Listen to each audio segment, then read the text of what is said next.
이 15살 여중생을 상습 성폭행한 혐의로 기소가 됐던 40대 남성, 이 연예기획사 대표인데요. 결국 대법원에서는 혐의를 벗어났습니다. 그 이유는 뭘까요?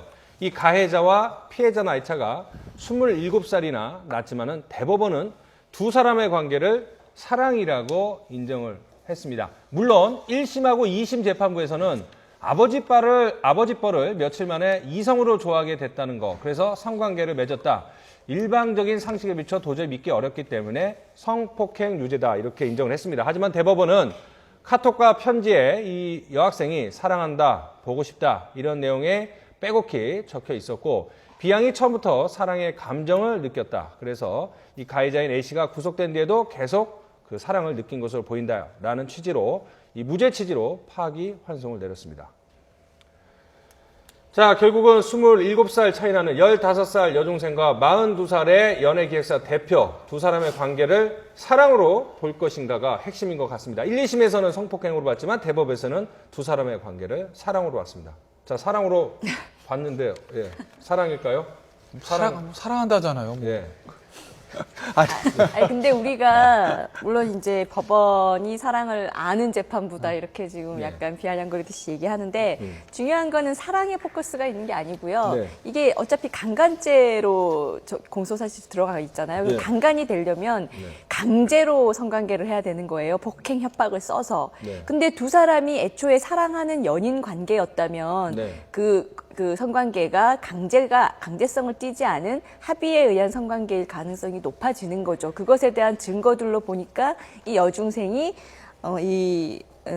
연예기획사 대표에게 뭐 보고 싶다, 같이 살고 싶다, 뭐 남편 이런 표현도 쓰고 본인이 처음 보자마자 반했다 이런 문자 메시지, 카톡, 편지들을 처음 둘이 사귀고 있을 때도 이런 것들을 보냈었고 심지어 이 사람이 1심, 2심에서 이제 중형을 선고받고 교도소에 있을 때도 저런 내용의 편지들을 보냈었기 때문에 이 피해 여중생의 심리는 남성을 처음부터 끝까지 기본적으로 사랑하는 입장에 있어서 두 사람의 관계는 사랑이라기보다는 어쨌든 강제적인 강간에는 해당되지 않는다라고 본 거죠. 그런데 이제 그러니까 꼭 뭐 사랑 그런 게 떠나서 부부 사이에서도 원치 않는 성관계를 맺거나 위력에 의해서 하면 그것도 성폭행으로 갈 수 있지 않습니까? 이게 그러니까 사랑으로 본 것 같은데요. 예. 이 성폭행 사건이 사실은 수사가 제일 힘들죠. 재판도 힘들고. 왜냐하면 뭐 CCTV 찍어놓은 것도 아니고 결국 두 사람은 진술밖에 없는 건데 그러니까 피해자 이제 진술의 신빙성을 봐야 되거든요. 그렇죠. 저 여학생의 신빙성. 근데 저 여학생이 제가 알기로 고소장 제출했잖아요. 예. 경찰, 검찰, 법원에서 진술이 일관됐어요. 나는 강제로 당했다. 예, 이렇게. 예. 근데 이제 문제는 대법원이 이제 저렇게 무죄 판단한 거는 변호인 측에서 어떤 얘기를 들었냐면 아까 그 카톡 메시지라든지 그건 이제 고소하기 전에 카톡 메시지인 거죠. 네. 그 다음에 이제 저 남자가 구속돼서 접견 갔을 때 네. 왜냐하면 일반인 접견 가도 녹취가 다 되거든요. 네. 거기 했던 내용들 그런 것들을 봤을 때는 이거 뭐 강제로 그 강간 당한 학생이라고 볼 수는 없다. 다 사랑한다는 얘기밖에 없다는 얘기인데 결국 이런 것이죠. 수사기관에 공식적으로 내가 고소를 한 다음에 법정에서 하는 얘기들과 그거 외에서 밖에서 자연스러운 어떤 관계에 있을 때 한 얘기들 중에서 무엇이 과연 믿을 수 있겠는가. 이게 당연히 어떤 일은 이 사건뿐만 아니라 일반적인 경우에도 그래요. 내가 어떤 사람을 고소하고 나서 법정에서 저 사람이 잘못됐다 말을 하겠지만 법정이 아닌 바깥에서 그 사람에 대해서 한 얘기들 그게 더 진실일 수 있다고 본 것이죠. 대법원은. 그렇기 때문에 아마 무죄가 나온 것으로 보고 대법원도 좀 고심은 많이 했겠지만 어차피 뭐 엄격한 증거재판주의에 의할 때는 좀 불가피한 측면이 없지 않다고 봐요. 근데 다만 하나 조금 아쉬운 건 뭐가 있냐면 정말 공소장이나 제가 수사가 기록이 어떻게 되는지 모르겠는데 처음에 이제 성관계 가지고 그 다음번에는 뭐 사랑으로 감정으로 바뀔 수도 있어요, 그거는. 근데 다만 처음에 이제 차 안에서 성관계를 가졌을 때 한 불과 만난 지 한 3일 만이라고 하죠. 그때가 진짜 사랑해서 한 것인지 아니면 어쩔 수 없이 한 것인지에 대한 판단은 조금 아쉬운 측면은 있어요. 그런데 이제 여기서 말씀하시죠. 아니 그러니까 저는 이게 어떤 책 속에 매몰된 법 적용이 아닌가 이렇게 생각이 됩니다. 물론 이제 그 대법원에 계신 분이 다 법률 전문가지만은 뭐 포인트가 아마 그 성적 자기 결정권 스스로 이 여중생이 결정한 그렇죠. 거 아니냐 예. 여기에 방점을 뭐 둔 것 같은데요. 예. 그런데 우리가 큰 틀에서 봤을 때는 그 15세 그 소녀가 네. 정말 자기가 뭐 원해서 했겠느냐 이게 아니고 연애사 그 대표라고 하는 것이 사실은 여중생에게 상당히 호감을 줄 수 그렇죠. 있는 예. 즉 바꿔 얘기하면 유혹과 미끼와 접근을 하는데 예. 상당히 그 효과가 있는 그 직업이거든요. 예. 그러니까 성범죄자들의 여러 가지 책략이 있는데요. 예. 접근을 할 때 상당히 호기심을 유발을 이제 접근합니다. 예. 말도 감언이설로 네. 사용하고요. 그것에 가장 그 적합한 직종이 바로 연애 쪽에 있는 분이죠. 그러니까 여중생들은 또 환상이 있지 않습니까? 그렇죠. 예. 이제 그런 면에서 봤을 때는 정말 이 연령에 맞는 판단을 해야 되는 것 같고요. 물론 이제 예를 들면 뭐 각 나라별로 예를 들면 성년자, 미성년자의 그 기준도 다르고 심지어 우리나라 법칙에도 14세 이상은 이 형사 미성년자가 아니고 성년자지만 나이에 따라서 예를 들면 뭐 15세까지 16세까지 뭐 촉법 소년이다 예. 또 소년 범죄에 따라서 나름대로 분류를 한단 말이죠. 뭐 그런 측면에서 15세에 있어서는 사실 옳고 그름에 대한 판단을 할 수 있지만은 여러 가지 뭐 위압적인 그렇죠. 간접적인 특히 성과 관련돼서는 그와 같은 본질적인 판단을 했어야 되는 것이 아닌가 또 하는 그런 비판이 있더라고요. 그 말씀하신 것처럼 그 외모가 이제 멀쩡한 여중생이 연예 기획사 대표라고 접근을 하면 당연히 환성 있고 이제 혹해 갖고 넘어가는데 왜 그런 소녀적인 감성, 판단력의 저하를 왜 판결할 때 반영하지 못했냐 뭐 이런 것도 있는데 사실 그런 것까지 다 반영을 해야 되는 건가요? 그거는 법적으로 해서? 그러니까 정리를 하면은 우리 대법원이 지금 27살이나 많은 아저씨가 15살밖에 안 된 여중생을 꼬드겨서 네.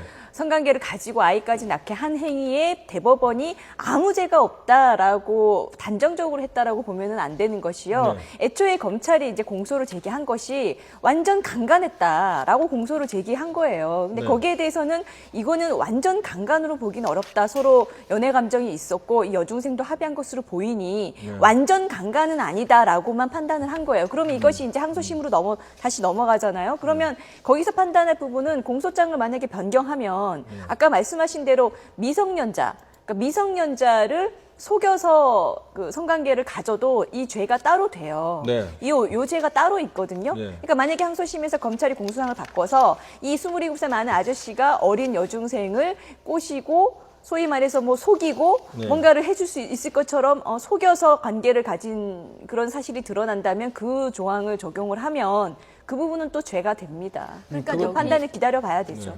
그렇죠. 여기 뭐 이 성매매로 처벌을 하려면 위계 위력이 있거나 대가가 있어야 된다고 대법원은 밝히고 있는데요. 대가는 지불되지 않았지만 만약에 이 연예인이 되고 싶었던 이 예쁜 여중생에게 나중에 치러질 대가를 생각하고 이 관계가 동의됐을 가능성이 있다고 보고요. 지금 논란이 되고 있는 것은 대법원이 이걸 사랑이라고 정의를 함으로써 과연 이 판단을 내린 근거가 이 사랑한 것이냐에 대해서 우리가 지금 동의를 하지 않는 분들이 있기 때문인데요.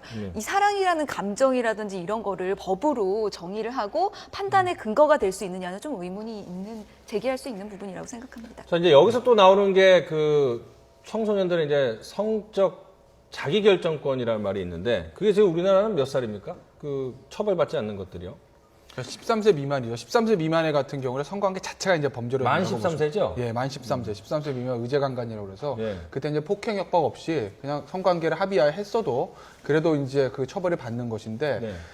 제가 알기로 미국은 어떤 주에 따라서 그 연령이 좀 높은 줄이 있는 걸로 알고 있어요. 제가 정확한 수치는 잘 모르겠는데. 16에서 17세라고 그렇죠. 그러더라고요. 예. 그렇다 보면 이제 우리나라도 만약에 미성년자의 어떤 성적 자기결정권에 대한 문제가 생기고 그거에 대한 보호 범위를 좀 넓혀야 된다고 보면 사실은 법 개정을 통해 가지고 13세 미만 의제강간의 나이를 뭐 15세라든지 16세라든지 조금 올릴 필요가 있지 않나. 뭐 저는 그런 생각이 들고 지금 우리 그렇지 않으면 법상으로는 현행 법상에서 쉽지 중학생만 않죠. 되더라도 성인하고 성관계를 갖더라도 자기 본인의 그렇죠. 의사가 있으면 합의하에 처벌할 수 있으면 예, 없는 13세가 거죠. 넘어서 대개 14세부터는 한 중학생이라고 보니까 중학교 1학년, 2학년 정도 되면 뭐 성인이든 남자친구든 간에 어찌 됐건 간에 뭐 합의하에 성관계를 가졌다고 하게 되면 그건 처벌할 수가 없게 근데 미국도 되죠. 16, 17세인데 주마다 네. 좀 다르긴 한데 동반예의 중에서 어떻게 또 이 부분을 이렇게 관대하게 법을 만들었을까요? 그러니까 그게 상당히 저는 이제 이게 합의하에 뭐 이 부분을 그야말로 뭐 당연시하는 뭐 이런 그 법자대가 문제가 아닌가 생각이 드는데요. 물론 이제 그야말로 그 성인의 경우 우리가 이제 주민등록증 받는 나이가 몇 살이죠? 18세인가요? 19세인가요? 19세 정도 된 거죠. 예, 뭐 그 정도의 어떤 여러 가지 사회적 식견과 뭐 경험과 뭐 있다고 한다면 뭐 네. 별 문제인데 지금 14세, 15세에 있는 예? 이와 여중생들의 소위 말해서 성적 자기 결정권이다, 또 합의다. 근데 과연 그것이 정말 진정한 의미의 그 합의로 이제 봐야 되는 것인지, 특히 저는 이 15세, 16세에 우리 딸이 있거든요. 네. 근데 그런 측면에서 봤을 때는 글쎄요, 이게 이제 합의를 했다? 이게 전혀 그 와닿지 않는 정말 그 아버지 또 부모의 법 감정하고는 너무나 동떨어진 그 얘기가 아닌가. 물론 이제 형법 교과서에 합의, 성적 자기 결정권 그렇게 이야기가 나와 있지만 현실에서 우리 딸이 합의를 하고 사랑을 했다. 27세 그 아버지하고 네. 그리고 대법원에서 이렇게 국가적인 어떤 확정력을 이것은 사랑이다. 네. 이렇게 선언을 했다. 이것은 정말 이게 비정상이 정상인지 정상이 비정상이 뭐가 정상이고 비정상인지 가늠하기 상당히 어려운 상황이 아니겠죠. 그러니까 우리 정서상 27살 많은 아저씨가 어린 여중생에게 접근을 해서 네. 성적인 어떤 관계로 가져가는 것 자체가 굉장히 화가 나는 일이죠. 어떻게 보면. 왜냐하면 어린 여중생의 입장에서는 아까도 말씀하셨다시피 제대로 된 판단을 하기가 어려운 그런 나이에 있기 때문에 더 보호를 해줘야 되는데 그걸 이용했단 말이에요. 네. 그리고 이 사람 같은 경우에는 이 여중생과 관계를 가지고 만남을 하는 과정에서도 또 길거리에서 심지어 초등학생, 또 다른 중학생, 이 어린 여자애들만 상대로 또 소위 말하는 이 꼬드기려는 작업들을 했다가 실패했다라는 것들이 나오거든요. 그러면 이 사람은 상습 범위예요. 우리 정서상으로는 어린 여자아이들 판단을 제대로 하지 못하는, 그리고 또 부모와 다소 격리돼 있으면서 나와서 가출을 해 있다든지 이런 여자아이들만을 골라가지고 상습적으로 아이들의 성관계를 가지고 자신의 성적 탐욕을 채우고 이랬다는 것에 대해서는 이견이 없는데, 문제는 이제 이런 사람을 형사 처벌할 수 있는가의 문제잖아요. 그러니까 네. 아까 말씀드렸다시피 어차피 만 13세가 아니면은 강간이 되기가 어렵고, 완전히 성인을 대상으로 한 강간이 되려면 정말 강제로 했어야만 했고, 그러니까 이 둘 사이의 공백에 지금 이 여중생이 딱 껴있는 거예요. 나이는 만 13세를 넘어섰는데 성인은 아직 안 된 상태에서 어쨌든 이 아저씨가 좋아서 관계를 가졌다는 거죠. 근데 이 아저씨는 아까 말씀드렸다시피 우리 정서상 처벌이 돼야 되는 사람인 거예요. 그러니까 이 부분에서 이 아이가 어리기 때문에 이 남자로부터 속았다, 꾀임을 당했다, 어떤 식으로는 자기를 보호해주고 자기랑 평생 비록 나이 차이 많이 나지만 정말 자신의 진실로 사랑해주고 있고 아이도 낳아서 제대로 키울 수 있고, 이런 여러 가지 면에서 이 남자가 구체적으로 속인 게 있으면 네. 어차피 형사처벌은 되는 거니까 그 부분은 좀 지켜봐야 될 것 같아요. 입법이란 게 사실 그 사회 현실에 반영해야 되는데, 이게 13세 미만 의제관까지 만들어도 굉장히 오래됐거든요. 한번 생각을 해보세요. 그 당시에 한 몇십 년 됐는데 그 당시 입법자들이 국회에서 만들 때 왜 13세를 기준으로 삼았겠어요? 네. 이 13세가 그 당시로 봤을 때는 2차 성징이 일어나는 시기가 13세고요, 평균적으로. 네. 그러니까 그 당시만 해도 뭐 지금 성폭력 특별법이라든지 아청법이라든지 이런 법들이 없을 때거든요. 네. 일반 형법으로 재단할 수밖에 없었던 시절인데 2차 성징이 일어나는 기준이 나이 13세 미만의 어떤 아이들에 대해서 좀 더 보호하겠다는 게 그 당시 입법자의 의도였고, 또 하나는 그 당시 사회 분위기상 13세 넘어서 대부분 중고등학교 교복 입고 단발머리 다닐 때인데 그때 사실은 현실적으로 성관계 자체를 가지는 학생들 자체가 별로 없었어요. 그렇기 때문에 그 단순히 2차 성징 기준으로 해가지고 13세 미만 아이들에 대해서는 좀 더 보호하겠다, 이 기준 하나만 가지고 법을 만든 거거든요. 네. 근데 사실 지금 많이 바뀌었죠. 2차 성징 아이도 내려오고, 그렇죠. 그리고 중학생, 고등학생들 요새 보면 성관계 가지는 학생들이 많고, 네. 많다고 좀 있고, 네. 미혼모까지는 많다고 하는 거 아니겠어요? 그렇게 되면 현실이 바뀌었으니까 네. 거기에 맞춰서 입법 기준이 높아질 필요가 있죠. 더군다나 이제 성폭법이라든지 아청법 같은 법들이 네. 생겼고, 그렇다고 보면 2차 성징 기준이 많이 내려왔으면 그 나이도 내려야 될 필요가 있고, 그 다음에 또 한 중간에 한 16세에서 17세 정도에 하나 더 연령 상한선 정도를 결정을 해가지고 다른 어떤 규정들, 예를 들면 그 합의하에도 처벌할 수 있는 네. 그런 제도들을 만들 필요가 있을 것 자, 같아요. 이번 판결을 계기로 우리 변호사님 말씀하신 것처럼 좀 법의 현실에 맞게 손질할 필요는 있을 것 같습니다.